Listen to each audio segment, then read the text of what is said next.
साम्राज्य न्यूज, सामान्यांचा असामान्य आवाज।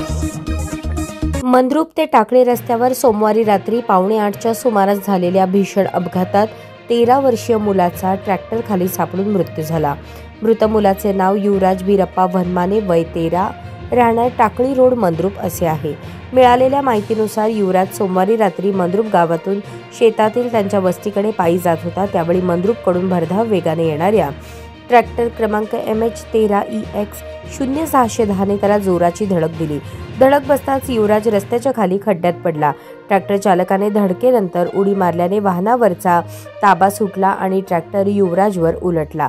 फिर्यादी अंबादास वनमारे आणि ट्रॅक्टर चालक सचिन धायगुडे यांनी मिळून युवराजला ट्रॅक्टर खालून बाहेर काढले, मात्र त्याच्या डोक्याला गंभीर दुखापत होऊन मोठा रक्तस्राव झाला। बेशुद्ध अवस्थेत त्याला मंद्रुप ग्रामीण रुग्णालयात नेण्यात आले, परंतु उपचारापूर्वीच डॉक्टरांनी त्याचा मृत्यू झाल्याचे घोषित केले। अपघाताची नोंद मंद्रुप पोलीस ठाण्यात झाली असून हवालदार सचिन मसलखांब पुढील तपास करत आहेत। दरम्यान मयत युवराज हा मंद्रुप येथील महात्मा फुले विद्यालयात इयत्ता 8वीत शिकत होता। त्याला कुस्तीची प्रचंड आवड होती आणि परिसरातील विविध यात्रांमध्ये त्याने अनेक कुस्तीगिरांना पराभूत करून आपली छाप पाडली होती। त्याच्या पश्चात आई, वडील, एक भाऊ असा परिवार आहे। 13 वर्षांच्या कोवळ्या मुलाचा झालेला हा दुर्दैवी मृत्यू मंद्रुप व परिसरातून हळहळ व्यक्त करत आहे।